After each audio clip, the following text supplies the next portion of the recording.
Yeah, well, I mean, does any of that looking at gender, quote unquote, in these other species, does that do anything to illuminate in us humans what gender is, where it might be coming from, or some of these notions? Like, for that, I would just go back to at the very beginning. I said yes and no, and Sure. I stand by that Yeah. because yes, it does. Insofar as it reminds us that this is a big open field that lots of species and lots of individuals within lots of species do very differently, and we can look at like sexual dimorphism, and we can say, Mm. the sexual dimorphism, for those who don't know, is the physiological differences between males and females. Um, and so when you look at if you were to set down two skulls of a male and a female gorilla in front of me, you would see that there's a big sagittal crest with all these muscle attachments on the male. The male has these great big canine teeth with a great big wide diasterna to fit them in, clearly very robust jaws, this big, monstrous, carnivorous looking, scary skull for a creature that's pretty much completely folivorous. They almost just eat leaves all the time. That's their whole diet. Generally speaking, there's different species, doesn't matter. But like, by seeing the extreme degree of sexual dimorphism in these skulls, you can now tell a lot about the species and their reproductive behavior and the way that they raise children. You can tell that because this male is so much bigger, it's probably a tournament species. It's built for combat. So it's Mm. probably going to have an alpha male situation where you have like one big guy running the show that has most of the sex, if not all of the sex. You can tell that the life of a male is very short compared to that of a female. You can also tell that the male probably doesn't invest a lot of energy into raising children because they're out fighting to see who they can fuck next. And the females Developing these probably put giant all skulls and everything. Yeah. Yes, and the females are putting all the work into raising children. You can tell there's probably a lot of infanticide in this situation where the Mm. new male becomes a new owner and kills all the other babies so that only his babies are around. There's lots of things you can tell from these skulls. And then if you see two skulls of a male and female species that are very, very similar, you can tell these are probably a lot more of a monogamous species. They probably have a lot more, equal opportunity sharing in the work of raising children, a lot of the same energy expenditure. Um, and there's even some scientific literature out there, some really interesting arguments that use that as a framework for sex determination rather than anything like gamete size, hormone levels, genitalia, gonads, all these other things that we use all of these things to decide what a sex is. Maybe we should be looking at more at like energy expenditure in terms of raising children. If you put a Mm. lot of energy into it, we call you a female. If you put very little energy relatively, we call you a male. And so when we look out into the animal kingdom and even other kingdoms, we look out in nature in general, we get these really interesting insights into what sex is and how sex plays out. And if there is such a thing in gender in these species that we can kind of draw a corollary to, because as Dylan said, I can't go ask what does gender feel like Right. of any of these animals. This is the only species that can tell you what it feels like to be a male or a female or And non-binary or even whatever. still, we are just scratching at the edges of the darkness Yes, with fire. I mean, we do this absolutely. show for an hour and a half every week, and I still I can talk for hours and hours and hours about gender, and yet I Mhm. still feel like I can't say anything about it. Nothing definitive, Yeah, nothing that makes any real goddamn sense. because all you have is your subjective experience, right? And so Sure. that's just weird. And like that's the whole thing about it is that like y- when you ask if I can look out in nature and learn anything about gender, yeah, I can learn a lot, but all I can learn is how fucking weird it is. And I Yeah. can't learn anything about your gender and I can't learn anything about mine. But I can learn about the concept. And so this to me, the whole thing about studying, sex and gender and animal sexual behavior and all these things, it reminds me of that psychological experiment. It's a thought experiment called Mary's Room. Mm. It's the idea that there's this brilliant physicist who is completely colorblind. She can only possibly see black and white and shades of gray. That's all she can see. But she becomes the best physicist in the entire world studying light and color. And she knows everything there is to know about color. She can tell you every single bit of information about it. And then one day there's a miracle surgery and she has her brain tweaked, her eye fixed, whatever. And now she can see the full rainbow just like you and I can. And the question is, did she learn anything new in that Mm. situation? Is there anything new to learn? And it's a question Yeah, because there what is does no, learn you mean? can't. Sure. Right, right. And that's the same thing with gender. We can explore this concept and embrace the absurdity of the whole thing, and that's great. That's what we do with everything in biology. But when you have a gender, do you learn anything new about this concept? Is there anything more that you can add? I think so, but what is it substantially? Sure. And so it's just, man, it's a fun thing to think about, and that's all we got, you know?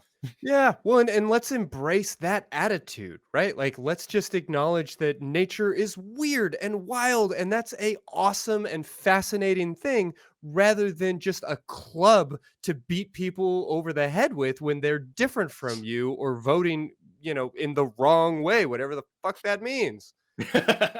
Absolutely, absolutely. The nature is what nature is. There's an old, I always say, there's an old saying in science that every model is wrong, but some of them are Sure. useful. Yeah. And it's the same thing. Every map is wrong. The Earth is what the Earth looks like. And if you had a map from the 1500s, it's better than no map, but it's not a great map. And if you have a Google Images satellite map, it's better than the 1500s map, but it's still not exactly right. And so nature is what nature is. Everything we know about it is the best approximation that we can write down on paper.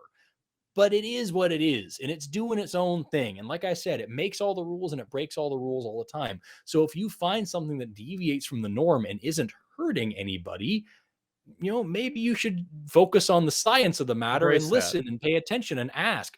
Like, don't try to cram people into a box when they're telling you they don't fit. Ask them what their box looks like. Mm. Don't take that literally, and learn about who they are as a person and take notes and learn from them. Don't just say you're wrong about who you are. That's such a weird thing to do. Well, then I know that this is more of a philosophical or maybe even a personal question than it is a scientific one. But Mhm. ultimately, how do you think we should feel about ourselves as a human species, like the Mhm. man as a creature or as an animal, and the Yeah. way that that impacts the way that society looks at gender, our relationship with it? Um, I think it's really important to remember that people are under no obligation to make sense to you. Mm, And sure, so we can, I think that we need to, for a lot of reasons and in a lot of situations, not just this one, but in a lot of things about science, about culture, about anthropology in general, especially bioanthro. Um, I think really important that people, kind of start to dismantle the heuristics that they were given and that they were raised with, and just start to ask questions about how other people live, how other people exist. And don't expect for them to break it down in a way that's functional for you. mm, If it doesn't make sense, that might be more on you than on them. You know, that might be on you to now adapt the way you're thinking. Even if you don't want to accept it, to understand where they're coming from. You know what I mean? That's something that a lot of people need to be doing. And I think that's a very difficult and confusing thing. And I think it's something that's very easy to say and a mm, lot harder to do. But like, I remember, when I was studying, so in grad school, I studied this thing called archaeological theory, which is this whole class on what it means to be a person and how we know what different people felt like and how we come to terms with their concepts of reality. And there's a whole, oh my God, putting the facts of human nature in order in different ways and shuffling that order around. Um, and the concept of dividualism hit me in the face like a ton of bricks. We are raised in this society as individuals, right? I am my own person. I have my own choices. I make my own decisions. I have my sure. own life. Everything's on me, I mean, right? right down to I have my own soul. I have my own Precisely. name in God's book or whatever. Right. Precisely. Yes. We live in a very individualistic society, so much so that I didn't even know that individual was one option. I thought that was just the term for what we are. Dividual is the antithesis of that. I'm not just my own person. I am the product of my family. I Mhm. am an extension of my culture. I am part of my civilization. They are all here backing me. I am here because of them, and we together experience things. And you see this in a lot of cultures, even some cultures in America. You listen to the way that white people and black people talk about their history, and you'll see Sure. a significant difference where it's like, I didn't own a slave, therefore I'm a good person, versus we went through this together. You know what I mean? And Yeah. so you see a lot of different cultures around the world where you have a dividual society and a totally different way of looking at your place in your community. That blew my mind to shit. And so once you get through that concept of I might not just be my own person, then you can kind of go into, okay, so maybe there's different ways to view my masculinity. What Mm, actually mhm. is masculinity? What does I've that boil constructed down it. to? Exactly. It's something that I've produced and my culture has produced. Different cultures have different concepts of if I acted like a macho masculine man in America, in Taiwan, I would be a fucking crazy person, right? It would be very different. The same way as if I acted like an individual in New Guinea, you know what I mean? It'd be a totally different thing.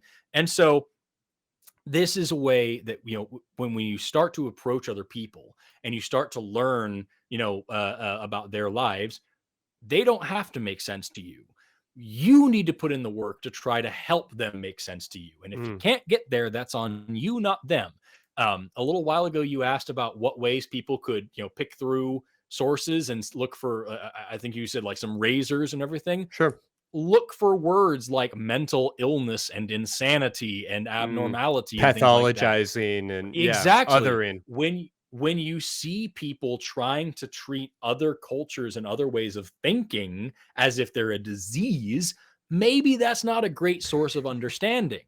However, when you see people who are talking about them statistically and scientifically and saying, like, okay, here's what we're really trying to understand about these people, and here's what we're learning, and here's what they're saying, a more ethnographic kind of way of looking at things, that might be a way better way to try to get some backing on who these people are and how you can help them just by recognizing them and treating them like humans. Well said. I really appreciate your worldview as much as anything else, as much as all the information that you've shared with us Well, thank tonight. you. I appreciate that. Yeah.